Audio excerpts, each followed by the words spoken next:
court hearing in Wales. Kayla Titford was found dead at her home in Newton in 2020 after suffering from an infection caused by extreme obesity.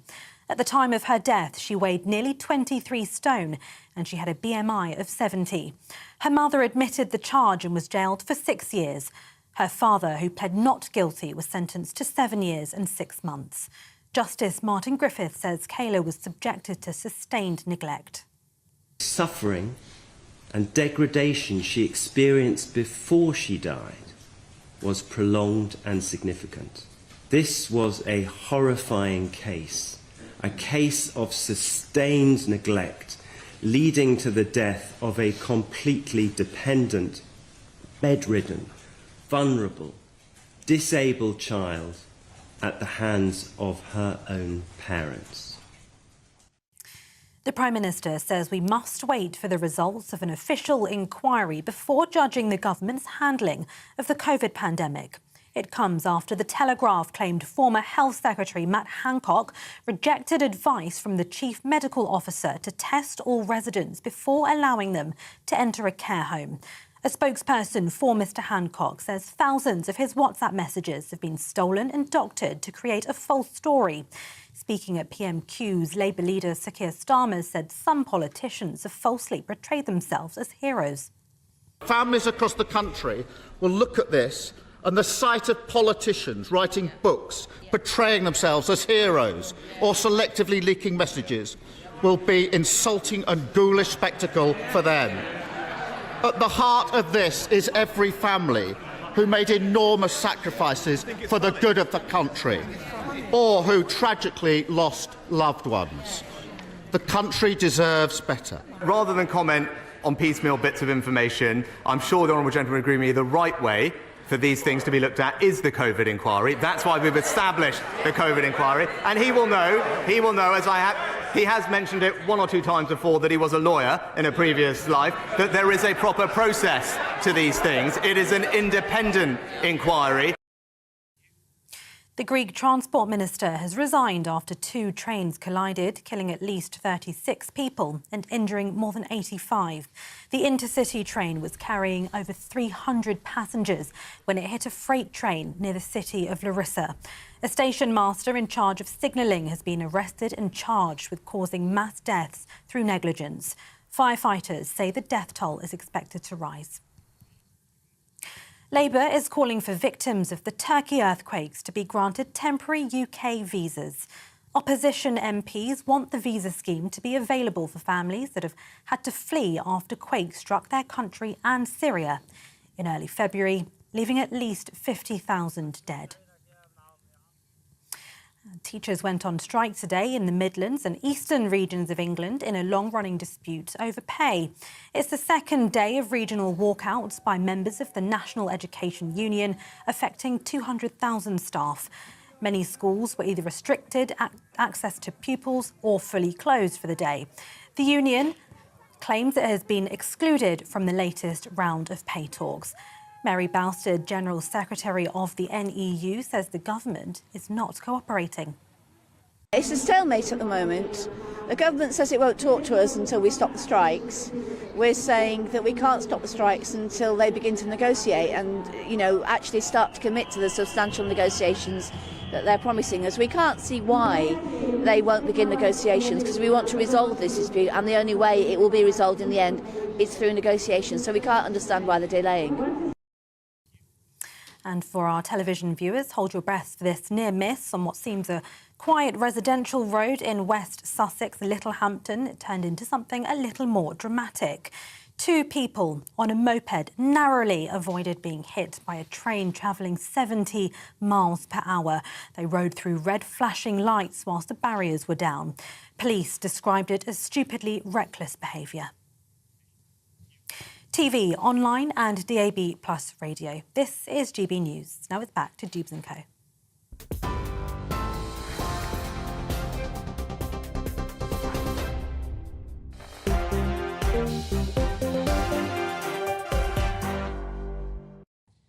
Thanks for that, Tatiana. Well, as I said, I'm Michelle Dewbs, keeping you company right through till 7. Alongside me, James Woodhousen, the visiting professor at London's South Bank University, and also Joe Phillips, the political commentator. Good evening to both of you. Hello, Michelle. I've not seen you for a while. Welcome back.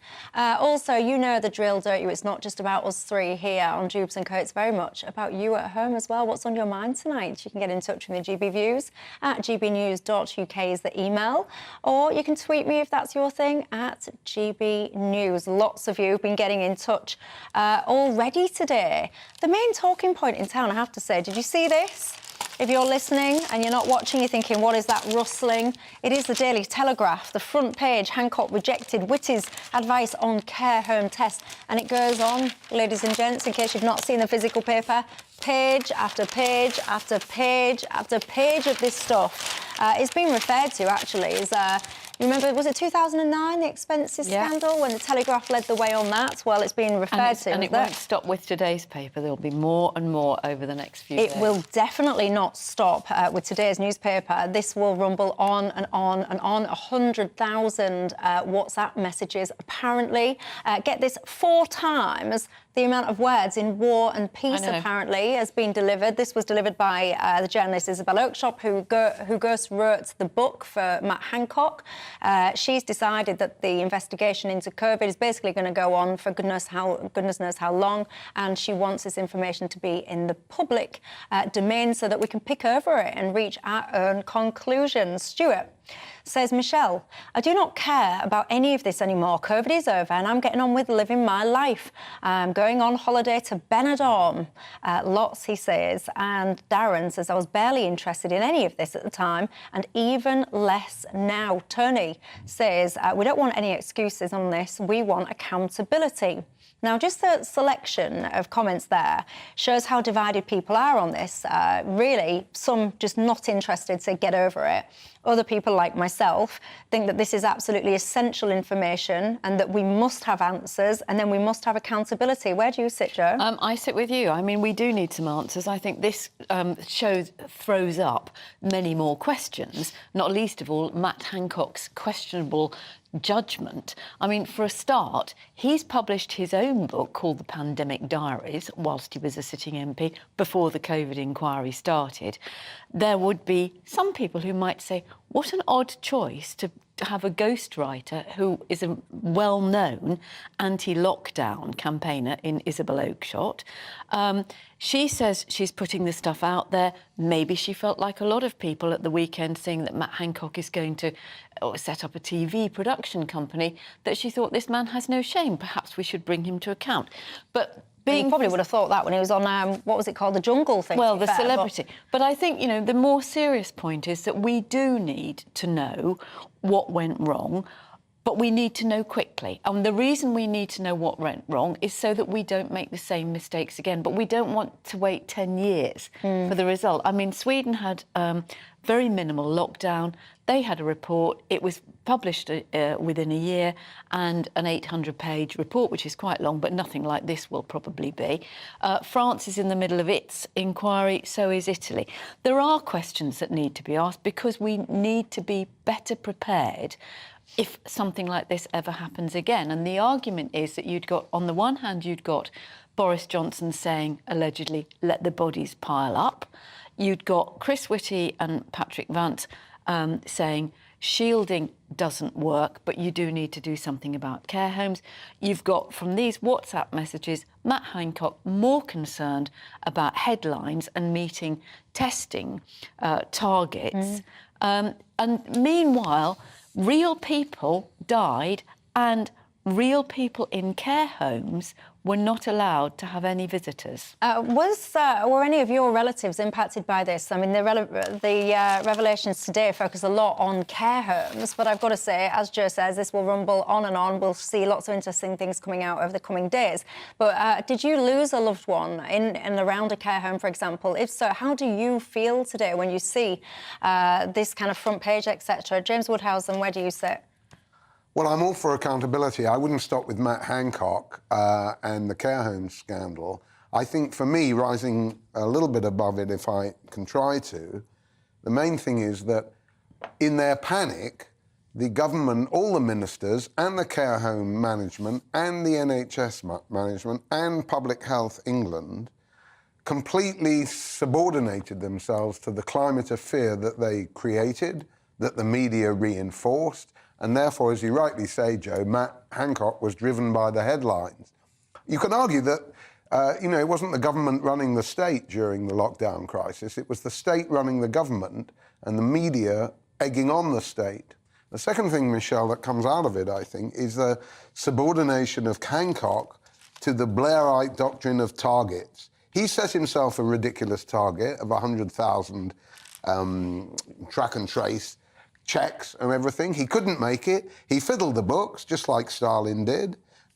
He made sure that all kinds of bogus tests were included to make the target. And for those who want to say, look, we've all moved on, well, of course we've all moved on, but 40,000 people died in care homes. I don't want to move on from that. It's really serious. And it isn't just a matter of the dubious professional practices that you adduce, Joe, of media, of Westminster hacks, of Westminster politicians and all of that. It goes a lot deeper, and we really have to reject the target mentality, reject the climate of fear. And one footnote, Michelle, is that Hancock, for me, is notorious for saying how Zoom medicine must be the default option. And one thing we've learned from track and trace and all of this target stuff is IT has its many defects. Well, the politicians do not understand it. We didn't learn anything from track and trace because it didn't work, and it cost an absolute fortune, as did procuring unusable PPE. Correct. And, the billions that we have spent, 39 billion on track and trace, absolutely useless. And then we hear, hidden in amongst this, although not particularly well hidden, is the fact that Jacob Rees-Mogg, who at the time was a government minister, had Matt Hancock courier a test to his home so that one of his children could be tested, and it was then couriered to a lab. That was at a time when other people were waiting because there was a shortage of tests, and the government had had to apologise. Another health minister had had to stand up in the Commons and apologise. I think the thing is, we've got the inquiry going. Baroness Hallett, who is chairing it, said today it will not be a whitewash and there will be preliminary findings published. I think the pressure needs to be on that inquiry now to come up with something by the end of the year, because her remit is vast. It's about vaccination, track and trace. And that's what Keir Starmer's calling for, isn't it? I do need to say, because one of my viewers, David, has said, you guys are basically saying that Matt Hancock is guilty already. I do just want to bring in a spokesperson for Matt Hancock said these stolen messages have been doctored to create a false story that Matt rejected clinical advice on care home testing, and this is flat wrong. It does kind of go on. It's quite a long statement. It's much more than that, than the testing case for which he's responsible. And it's not all about the government. And it's not all about Matt Hancock. Exactly. Nobody's saying Matt Hancock is guilty, apart from the fact of being completely lacking in self-awareness and behaving like an idiot. But he's made his bed and he's lying in it. And that's fine, but this isn't just about Matt Hancock. It's about the government as a whole and how they were dealing and reacting or not reacting to advice that they were given, and how they were dealing with the public. See, I find I'm listening to you two, but also watching the inbox as it's coming in, and I find the split between you guys at home absolutely fascinating. Anil says, Michelle, there's an ongoing inquiry. Shouldn't we instead be focusing our time and energy on getting more people into work and fixing the real issues that we are facing? Yet another day lost in the media without discussing real issues. Anil, what do you think is responsible for many of the things that you refer to? So, for example, the fact that we've got many people now out of work, the fact that we've got backlogs, the fact we've got waiting lists, all these things, in my view, my personal view, are almost directly linked and a consequence of the decisions that were made by this government and, by the way, supported by the opposition and a media who, instead of challenging and interrogating some of this stuff, were like broadcast amplifying puppets in many cases. So you cannot just say it's gone and it's dusted, focus on today's issues without acknowledging that today's issues are often a very real consequence of what we are currently discussing. Hannah says, Michelle, the only people that don't care about this obviously didn't lose anyone close during lockdown. She says she has lost both of her parents. I'm really sorry to hear that. She said they passed away within 2 weeks. She says everybody is accountable for this. I completely agree, but lots and lots of you, I would actually say that the majority of the inbox coming in is people that are saying, you don't care, move on, move on. And Michelle, if I may, you know, we live at a time when there's a big factor going on, and it's called historical amnesia, when people want to erase the past, fear the future, and live in a continuous present. They revise the books, they revise Roald Dahl, and the conception of history as something that's important to us, that we create, that we can make, is dying rapidly on its feet. At that moment of historical amnesia, what could be sillier than to forget the conduct of the government and opposition when thousands died, when a climate of fear ruled all over the land? That is a real mistake. We need to recover history. And every time something terrible happens, we need to learn from it. Exactly. Whether it's the awful Grenfell Tower fire, that has now led to a change in the law and an accountability on local authorities and cladding manufacturers and building inspectors, and new laws coming into, or new restrictions on who can inspect houses like that. It's also led to a change in leasehold law. It's also led to a lot of pressure on people with leasehold properties who are going to have to pay walloping great bills for new cladding. So everything is connected. And for those people, and I agree with the lady who you just quoted, you know, you can only say move on if you were not affected. Well, Annette says, I mean, I have to, just for transparency, I didn't lose anyone during COVID or because of COVID, but I, as we all did, had my life deeply impacted, a difficult time for me when I was pregnant and giving birth to my son. And that's where my anger stems from. Annette says, hindsight is a wonderful thing and a marvellous tool to judge those who we disagree with. Annette, many people actually were criticising these prolonged lockdowns throughout, and those people were condemned, ridiculed, undermined and criticised. So often this isn't what do you call it, hindsight. It's not. We were the ones who were called killers. Well, and also, there's a lot of blame that was quite wrongly put on care home staff, when it is absolutely apparent from this that a lot of infections were coming into care homes from the community because the government had decided not to take the advice of testing people coming into care homes, except those people that were being discharged from hospitals. And I didn't lose anybody either, but my son, as I think people know by now, is a paramedic. And I was terrified that I was going to lose him. It's not all about personal loss, it's about democracy. It's about us as Democrats and it's calling out misdeeds on a grand and not scale. making the same mistake again. Yeah. And it has cost millions. And it is the legacy which continues today, by the way, because we were terrified as a nation. We were terrified. Absolutely. Those consequences continue today. Education. Many people are still terrified. People are still behind in their education. People lost jobs. People lost confidence, relationship, loved ones. This isn't a problem of yesterday. This is a current problem, and one which continues going forward. I went to a shoe shop, my last little rant on this. I went to a shoe shop the other day. Now, this is a link I must hear.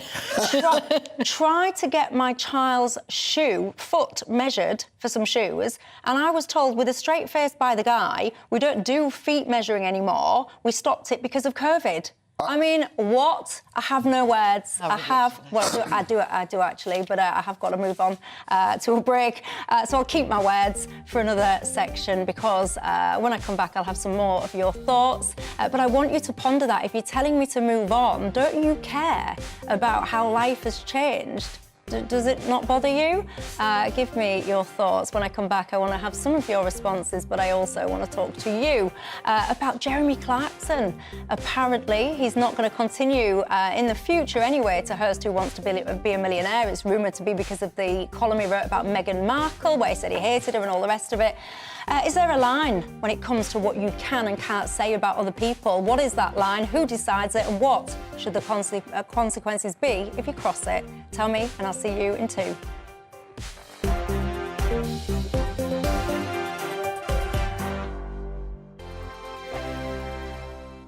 It's all about family, being in people's living rooms, all the interaction and getting to know who our viewers and listeners are. When I was young, my dad used to say, Nana, stop arguing. I wanted an outlet that would enable me to give my opinion.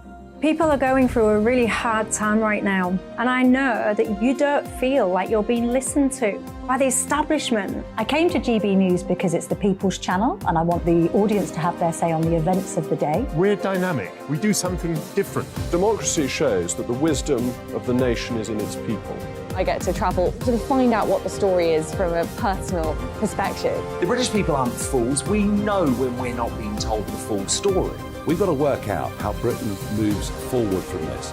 It's the best country in the world. The establishment had their chance. Now we're here to represent your views. Britain's watching. Britain's watching. Britain's watching. We're proud to be GB News. The People's Channel. Britain's news channel.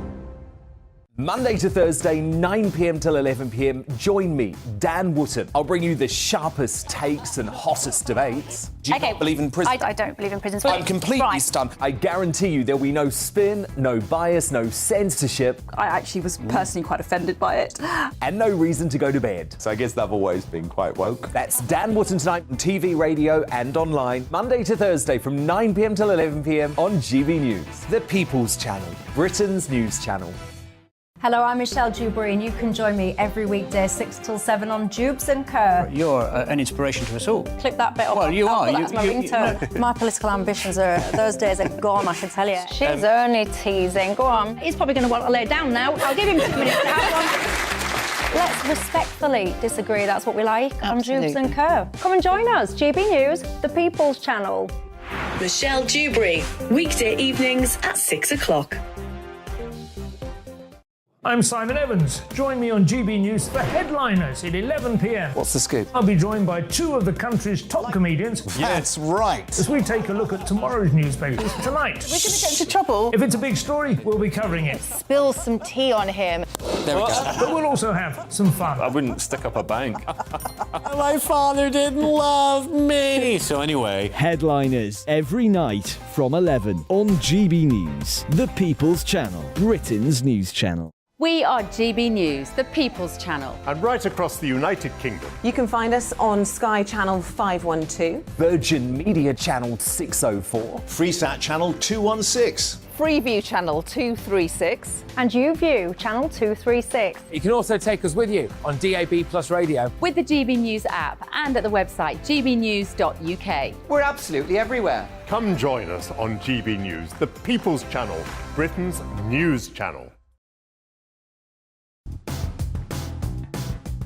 Coming up on Dan Wootton Tonight with Patrick Christys. Following the explosive leak of Matt Hancock's WhatsApp messages during lockdown, did the disgraced former health secretary lie to the public about placing a protective ring around care homes? And after these bombshell revelations, should Hancock face a criminal investigation for his pandemic failings? Join Patrick 9 p.m. to 11 p.m. on GB News.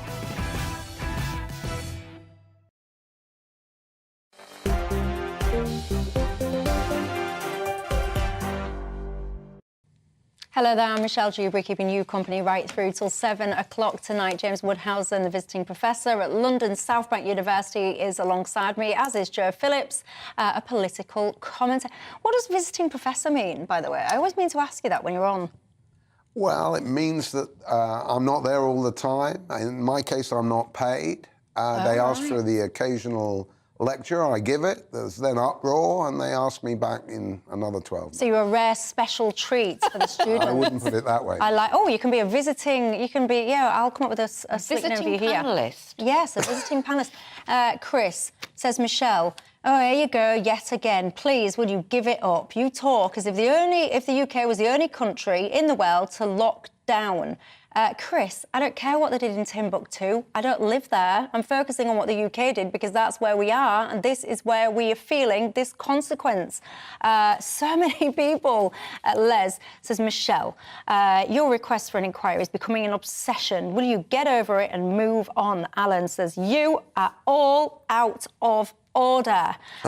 He did a job, a very difficult job, and he did it extremely well. Les as well. Who would want it to be a minister in the pandemic? Guys, look, my final word on this. Businesses have gone bust. You've got a mental health crisis in this country. You cannot see a doctor. Good luck trying to get into the NHS if you need anything, quite frankly. You know, driving licenses, everything, waiting lists. This country has broken because of this. Surely we deserve to know whether it was all justified. Was it? People losing their jobs, people being told, forced, cajoled into having vaccine after vaccine after vaccine. You know, I want answers to this. And one of these days, if you're in the other camp, you might come to me and say thank you. And if I'll say to you, you'd be very welcome. Right, let's move on, shall we? Jeremy Clarkson. He looks likely not to be presenting Who Wants to Be a Millionaire after the next season. Apparently, ITV say they've got, I quote, no further commitments with him. Now, of course, you might remember that he wrote this column about Meghan Markle. He said he hated her. He said he fantasised about her being paraded through the streets naked with excrement thrown at her, which was apparently a reference to Game of Thrones. Never seen a single episode of it, but apparently that's what he said it was. Most people are saying this is a consequence of this column. Do you think that there should be a line in what you can say about other people in public? What's the line? Who decides it, and what should be the consequences, James? No, in a word. I'm what people ridicule as a free speech absolutist. You can't be half pregnant. Either you back it for people you don't like saying things you don't like, or you don't back it. In my view, Clarkson is no hero. Those remarks were extremely tasteless, but he's bang on the nail about the Meghan Markle circus. And I will not forget how liberal left historians like David Olusoga and other people went on the BBC and all the Guardian lovies to defend Meghan Markle against Jeremy Clarkson. You know, nobody elected her. She is on a LA showbiz Hollywood circuit and doesn't deserve the support she's got for being apparently black. It's quite outrageous that Clarkson should be vilified for his tactless remarks. But, you know, either we accept this stuff or we say that you or Joe or me should decide what is acceptable or not. Who's going to be elected to do that? We've got Ofcom. They always like to interfere. Well, we've got all kinds of regulatory authorities in the newspapers. They like to interfere. We are known around the world as a town called Sue because everybody wants a libel action in London. Therefore, faced with all of those facts, we've no choice but to defend a sometimes right-wing headbanger, but an amusing man, Jeremy Clarkson. Jo was rolling her eyes. Well, I think Jeremy Clarkson is an extremely good broadcaster. I think he's a very good writer. I think he says some absolutely crass things, but I think the real fault with this lies with his editors at the paper. You know, people write things. He says and said in an Instagram post, apparently, usually I read what I've written to someone else before filing, sending it to be printed, but I was home alone on that fateful day and in a hurry, so when I'd finished, I just pressed send.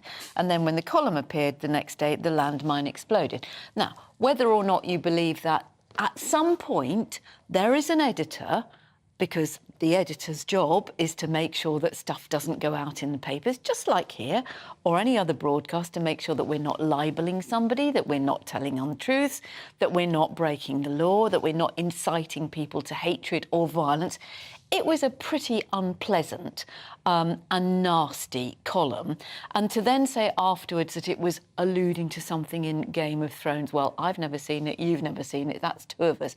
So we would have missed that reference for a start. But do you favour free speech, Jo? I do, but I think there has to be, you know, with newspapers and broadcasting, and I don't agree with everybody having a free-for-all saying, go out and pelt that woman with excrement in the street, whoever she is. That was a joke. Yeah, you don't think he was actually really seriously calling for Meghan Markle to be stripped naked? No, but I do think there are people, and we all know the consequences of people who get whipped up by other people. You know, we've seen what's happened to David Amess, we saw what happened to Jo Cox, and there are people, as you well know, Michelle, from the comments that we get on this programme, that are pretty hateful and unpleasant, particularly to women. And I don't think those things would get published in a newspaper, and you wouldn't read them out on air because they're bad taste. But an MP being stabbed multiple times by a religious fanatic is slightly different to a guy. And by the way, I think what he said was a bit weird, actually. If someone said, oh, I hate Michelle and I want to drag backwards naked through the street and pelted with poo, you know, I would just think you're a bit of an oddball, you. It wouldn't bother me in any way, shape or form. But if you read that column and you sit there and think to yourself, oh, yeah, well, what I'm going to do now is pick up some poo and throw it at an individual, I just think that you're making quite a stretch there. No, I'm not saying... You asked me whether I agree with free speech, and my qualification for that was yes, but not if it incites people. I'm not saying that that's what Jeremy Clarkson did, but what I'm saying is there are broad behaviours that most grown-up, civilised people, you know, I don't particularly like hearing people effing and blinding when I'm sitting on a train. I don't particularly want to see schoolboys looking at porn on their phones. I don't particularly like threats of violence, and I don't, you know, and I can choose what I read, and I know that there is a comeback, a retribution, if somebody was to say something about me that is untrue through libel and slander laws. We are strongly regulated as a broadcaster, and quite rightly, because, you know, we have influence, as do newspapers. And I still think that although Jeremy Clarkson, you know, he's made a very good career out of being a polemicist and being tongue-in-cheek, and sometimes that's, you know, sexist, homophobic, misogynist, and he's got into trouble. You can choose to ignore it or not. ITV can't, because if they've got people who are saying we won't watch that programme anymore, and apparently women refuse to go on to the celebrity version of it. God. Well, that's... that really is drastic. There is... I mean, I am a woman, and I do think, you know, I mean, some people, they want to wallow in this constant victim mentality. I mean, come on, from ITV's point of view, if they've got something that is not popular, there were 25,000 complaints about that column, then it's not in their interest to have him. It's more important for them to be popular than to uphold free speech. It's more important for them to bow to the wishes of 25,000 No, the 25,000 people were to The Sun and to the press complaints. Well, fair enough, but, you know, they're entitled to complain. I bet these 25,000 people didn't even read the articles. Exactly. They was probably told by some random on social media to complain over there because they'll be offended. ITV have made a business decision. You know, is Jeremy Clarkson, you know, a money spinner? Is he popular? Maybe his popularity's waned. It doesn't appear to on his farming programme and his other columns. You know, but people vote with their feet. We heard from Boris F. Business. What you're saying, Joe, is business is always right. They made a commercial decision. It's fine. Not good for democracy. Not good for free speech. I think there's a lot of selective outrage goes on in this country, because if you don't remember this amount of outrage coming out and about, for example, when someone like Joe Brown joked about chucking battery acid, for example, at Nigel Farage. I remember that level of outrage. But anyway, Gary says, Michelle, this is my last try at being heard by GB News. This doesn't get read out. I'm going to go off to another show. Of course, he says, we need to learn lessons about our past, both recent and historic, but making someone guilty without a fair hearing, especially on the back of information published by someone who's betrayed a trust. Goodness me, Gary, if you want to be read out on telly, you've got to, like, make it a little bit short. Anyway, Gary's point is, I always ignore his emails, and he thinks we're leaping to conclusions and making Matt Hancock guilty before proven. We're not. He's got to be, anyway, he's got to be given the assumption. You've got to stay on now and but listen to my show. Gary. Because we heard I read you. it. Yes, there you go. You were heard. Right, I'll tell you who was going to be heard as well. Many criminals, perhaps, if they get let out and about on the streets early, because prisons are crowded. Now, there is a risk that some of them will be released early. Why don't we just build more and keep them in for longer? That's what I say. What says you? I'll see you in 2.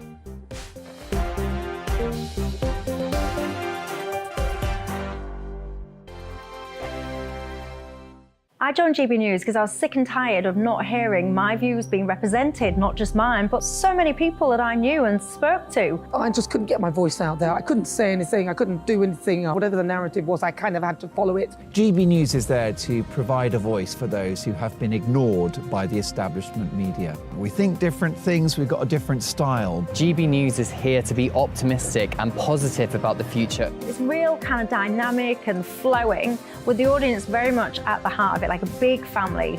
Here at GB News, we talk about the things that matter to you. Hearing the voices from right across our towns and cities, especially our towns. All sides of the argument represented with a heavy dose of opinion. We're on a mission here to make a difference. And the GB News family really is here for you, and whatever time of day you can watch or listen. Britain's watching. Britain's watching. We're proud to be GB News, The People's Channel. Britain's news channel. Westminster is going around in ever-decreasing circles, followed by the media. Britain is broken. How on earth did we get into this mess? But more importantly, how do we get out of it? Join me at 7 p.m, Mondays to Thursdays on Farage, here on GB News. We will have open, rational debate. We've got to work out how Britain moves forward from this. Join us here on GB News, the People's Channel. Britain is watching. You've probably seen politicians interviewed 1,000 times, but we do it differently. We find out who they really are, we don't shout, we chat, and hopefully we bring a bit of light, not just heat. Did you know Kate Moss? Apparently. Do you have a pair of jeans or a pair of jeans? No, of course I don't. What would I do with them? My friends are like, oh my God, what's she doing now? Join me every Sunday at 6 for Gloria Meets, only on GB News, the People's Channel, Britain's news channel. I'm Jacob Rees-Mogg, the Member of Parliament for North East Somerset and a former government minister. For years, I've walked the corridors of power in both Westminster and the City of London. I campaigned in the largest democratic vote in our island story. I know this country has so much to be proud of. We need to have the arguments, the discussions on how we make it better. The wisdom of the nation is in its people. Vox Populi, Vox Dei. That's why I'm joining the People's Channel. Join me Monday to Thursday at 8 p.m. on GB News, Britain's news channel. I'm Mark White. As GB News Home and Security Editor, I cover those key issues that are so important to you. Our authorities, our communities doing all they can to combat violent crime. With the public services under unbearable strain, why are we still failing to control our borders? Defence, the first priority of any government, has been continually hollowed out. Can we trust our politicians to protect the armed forces? Join me, Mark White, on GB News.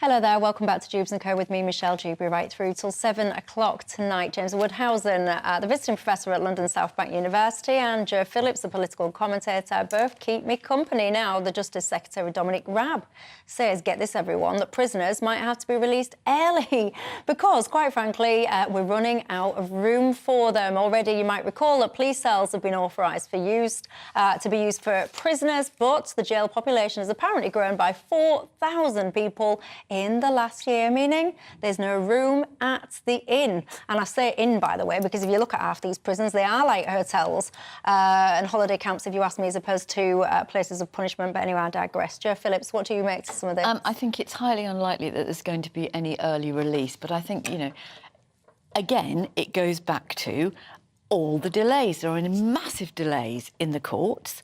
That means there are people being held in remand. There are people who are still waiting for justice.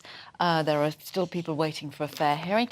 According to these figures, there are 10,000 prisoners waiting to be deported. So what is the delay? We don't know, but apparently Dominic Raab is trying to hurry that up a bit. There are many ways to deal with this. It's not a new problem. It comes and goes.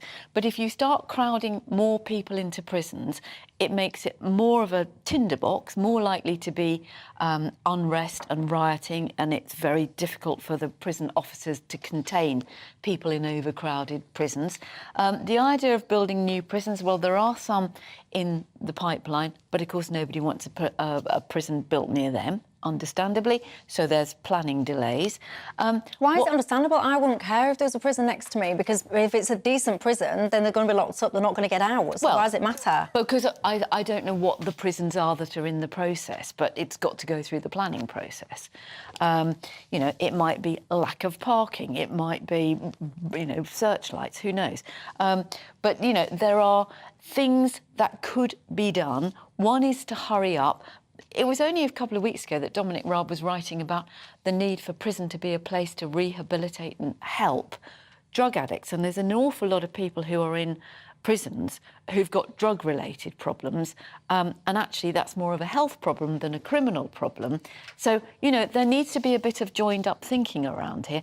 Community sentences need to be tougher and overseen, but we've seen cuts to probation service, backlog in the magistrates' court, and I think if Dominic Raab is thinking of early release for prisoners 18 months off from an election, he's absolutely bonkers. Indeed. James, thoughts? Well, we're not very good at catching criminals.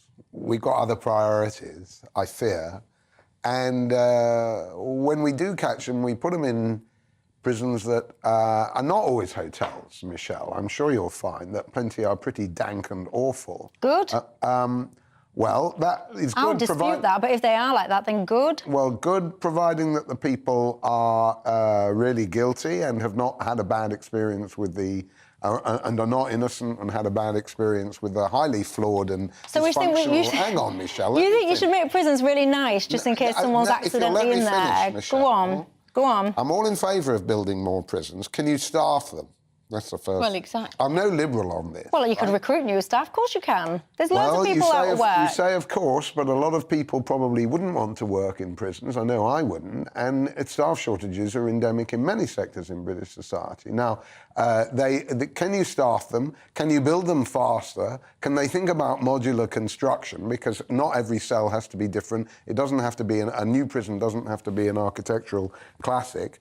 And when we look at, I'm completely with you, when we look at Dominic Raab's toying with the idea of early release, as opposed to deporting quite a number of Albanians for a start, not all of them, but some of them, you know, early release is the line of least resistance. It's the line of least responsibility, the line of least expenditure, and so on. And as you were hinting from the COVID remarks, you know, it's the line that's going to come back and kick us in the face as bad people, who I freely admit populate our prisons, are let out when they shouldn't be. We've got an overcrowding crisis. Joe knows all the details. We need very swift action, and to entertain this idea that, oh, we'll let them out early, forget it. We're too lenient. If you look at some of the sentences for murders or rapes and so on, you're talking 3-5 years, and stuff like that. That's if it gets to court. I mean, certainly for rape, terrible. It's taking delays of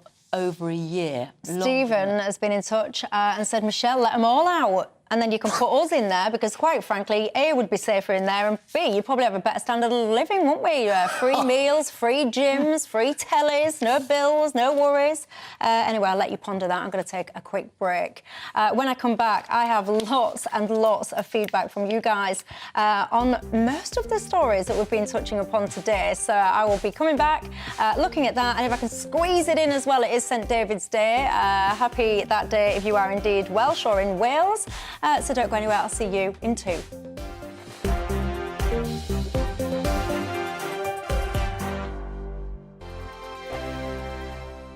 First and foremost, I am a GB News fan, and I was before I was working here. Just love the fact that we're asking the questions that a lot of establishment media won't ask. With a bit of a twist, we not only want to inform you, but we want to keep you entertained. It's worth the drive, because you get in and the team's all ready and waiting, they're itching to go, and it's a proper little family. GB News is the People's Channel. It's the audience that makes the programme sing. We're giving our viewers and our listeners a voice. I see the thousands of your letters, tweets, emails, you name it, coming in. Britain is broken. How on earth did we get into this mess? But more importantly, how do we get out of it? The establishment had their chance. Now we're here to represent you. It's time for something different. It's time for GB News. I'm very patriotic. I believe in Britain. Our best days lie ahead. Britain's watching. Britain's watching. Join us here on GB News. The People's Channel. Britain's news channel. Hi, Andrew Pierce here. Join me every Friday lunchtime for a proper no-nonsense debrief of the week's events. With special guests in the studio and the GB News team on the ground, I'll be getting you up to date with news, some intelligent discussion and my own sharp take. The weekend starts here with me every Friday lunchtime on GB News, the People's Channel, Britain's news channel. I'm Michael Portillo. Join me on GB News on a Sunday morning for topical discussion, debate, arts and culture, and sometimes even ethical dilemmas. I don't always agree with you, Michael. Michael Portillo, Sundays on GB News, the People's Channel, Britain's news channel. I'm Andrew Doyle. Join me at 7 o'clock every Sunday night for Free Speech Nation, the show where I tackle the week's biggest stories in politics and current affairs with the help of my 2 comedian panellists and a variety of special guests. Free Speech Nation, Sunday nights from 7 on GB News, the People's Channel, Britain's news channel. Here on GB News Live, we'll be keeping you in the picture, finding out what's happening across the country and finding out why it matters to you. We'll have the facts fast with our team of reporters and specialist correspondents. Wherever it's happening, we'll be there from 12 noon on TV, radio and online. GB News, the People's Channel, Britain's news channel. Join me, Patrick Christie's, Monday to Friday, 3 till 6. We tackle the day's news agenda like you've never seen before. It's high tempo, high octane, the most controversial topics and the best guests. You will not be able to take your eyes and ears off it. I'm not afraid to ask the questions that you really want answered. 3 till 6 p.m, Monday to Friday on GB News, the People's Channel, Britain's news channel. Join me, Lawrence Fox, on GB News. Frank, fun, fearless and sometimes serious. Much as I love a Friday night punch-up, what I really want is a battle of ideas. I want to look at things differently. I want to hear different voices and engage with your unique experiences. Every Friday at 7 p.m. on GB News.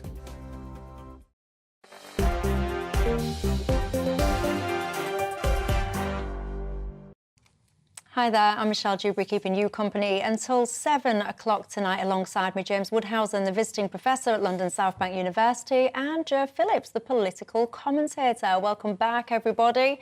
Happy St David's Day to everyone. All of you Welsh lovelies. I was going to try and say something in Welsh, but given that I can barely string a sentence together in English half the time, I thought to myself, I better not push my luck. Anyway, a poll by YouGov today, which was published in Wales Online, says, get this, everyone, that support for Welsh independence is at a 3-year low. Apparently, just 18% of people wanting that. What do you make to it, James? In favour of that? Do you think we should do everything we can to keep the United Kingdom united, or what?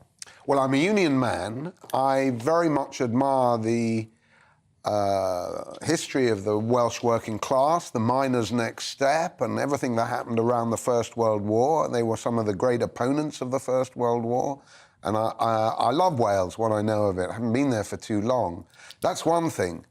Plaid Cymru's collapse in support in the wake of the Nicola Sturgeon trans debacle in Scotland shows that there's no future for Welsh independence. And I hope there's no future for Mark Drakeford, one of the most repressive COVID merchants, and still going on with it. Now with his 20-mile-an-hour speed limits, no new roads in Wales, and so on. I think what we've got to ask is not whether we should be worried about Welsh independence, it's whether you can actually get to Wales in a hurry.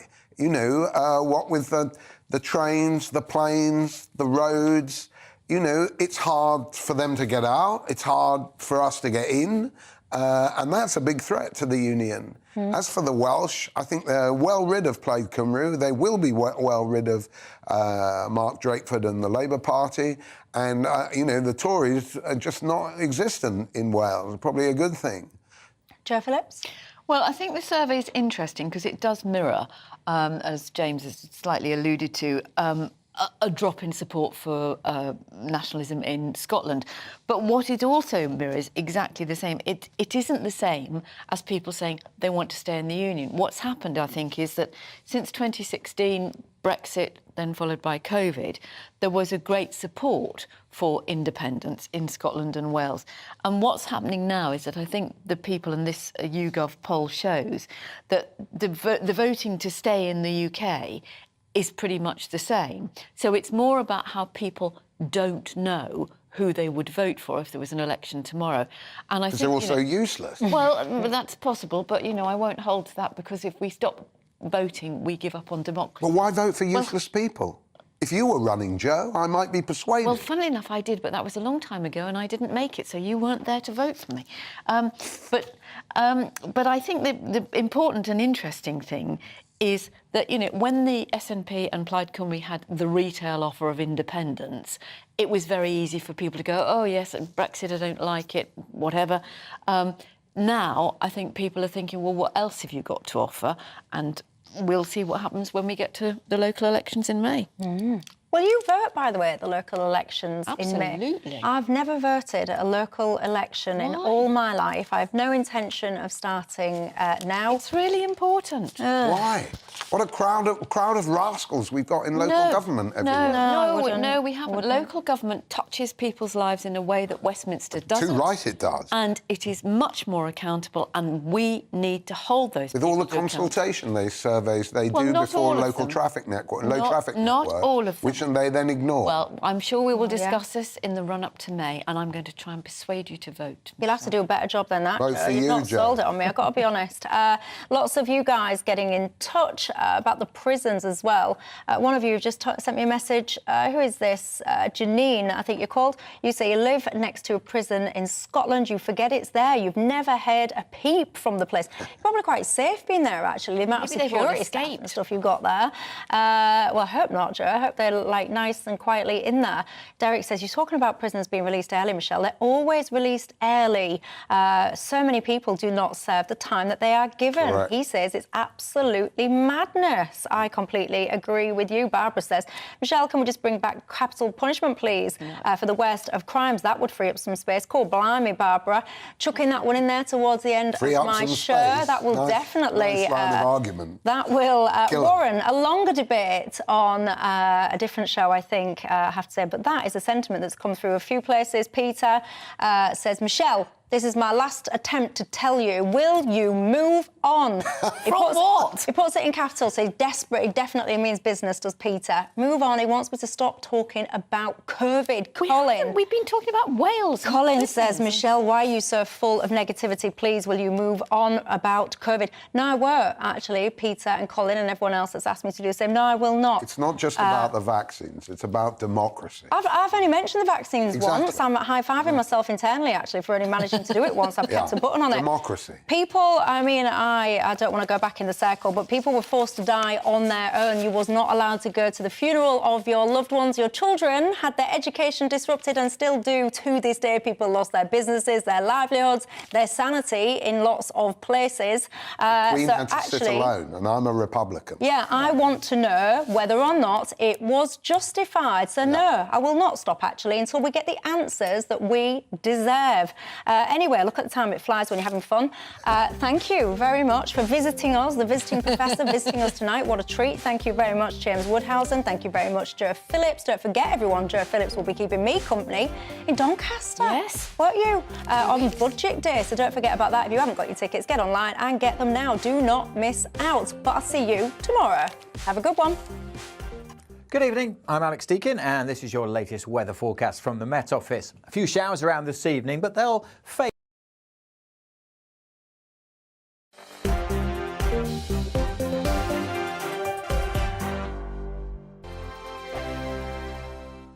It's all about family, being in people's living rooms, all the interaction and getting to know who our viewers and listeners are. When I was young, my dad used to say, no, stop arguing. I wanted an outlet that would enable me to give my opinion.